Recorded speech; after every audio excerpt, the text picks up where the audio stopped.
পুনর্বাসনের প্রতি সারা বাংলাদেশের মানুষ রেড কার্ড দেখিয়ে দিয়েছে 5ই আগস্ট। 5ই আগস্টের পরে 5ই আগস্ট আমরা সিদ্ধান্ত জানিয়ে দিয়েছি, এই ভূখণ্ডে আওয়ামী লীগের আর পুনর্বাসন হবে না।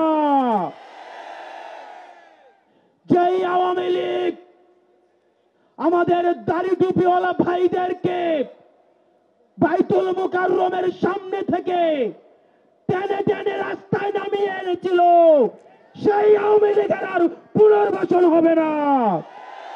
প্রিয় সংগ্রামী সহযোদ্ধা, অত্যন্ত পরিতাপের বিষয়, আজকে 8 মাস পরে এসেও আমাদের দেশের অনেক রাজনৈতিক দল, অনেক রাজনীতিবিদ আমাদেরকে বারবার করে মনে করিয়ে দেয় আওয়ামী লীগ নাকি রাজনৈতিক দল, এবং এই রাজনৈতিক দল নিয়ে সিদ্ধান্ত আসার এখতিয়ার নাকি তাদের নেই।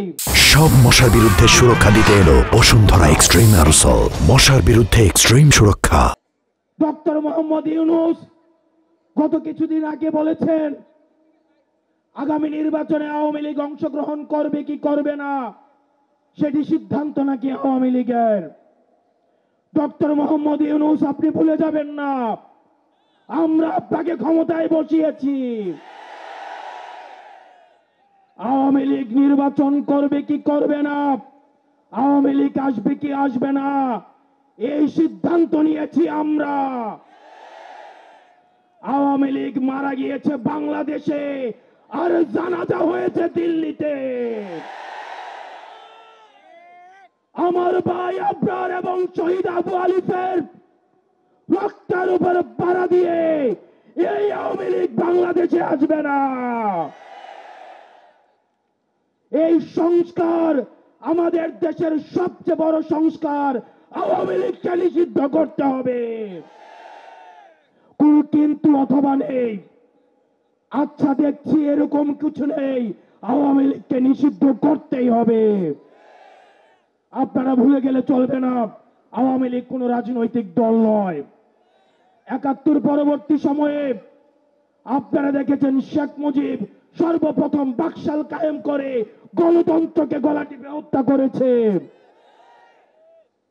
এই বাকশালী দিয়ে ৩০,০০০ জাসদ কর্মীকে হত্যা করে সারা বাংলাদেশে কসাইতন্ত্র কায়েম করেছে।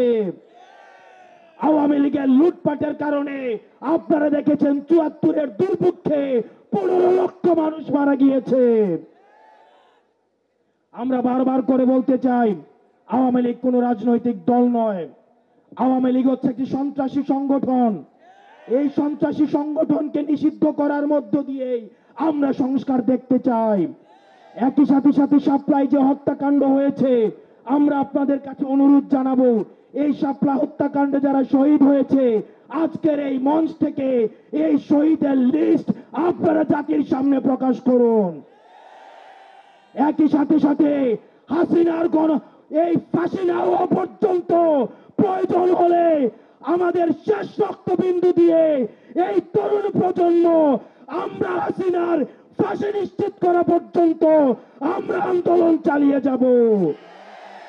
এবং নারী সংস্কার নিয়ে যেই কনসার্ন আপনাদের কাছ থেকে এসেছে, আমরা চাই ডক্টর মোহাম্মদ ইউনূস এই কনসার্নগুলোকে আপনি অতি সত্বর অ্যাড্রেস করবেন, এবং অপ্রয়োজনীয় যে সংস্কারগুলো রয়েছে সেটিকে পাশ কাটিয়ে প্রয়োজনীয় যে সংস্কারগুলো রয়েছে, যেটির মধ্য দিয়ে নারীদের অধিকার নিশ্চিত হয়, যেটির মধ্য দিয়ে নারীদের সম্মান নিশ্চিত হয়, এবং আমাদের দেশের ধর্মীয় এবং কালচারাল সাংস্কৃতিক যেই সম্মান অক্ষুণ্ণ থাকে, সেই অধিকারগুলো, সেই সংস্কারগুলোতে আপনাকে জোর দেওয়ার জন্য আহ্বান জানাচ্ছি।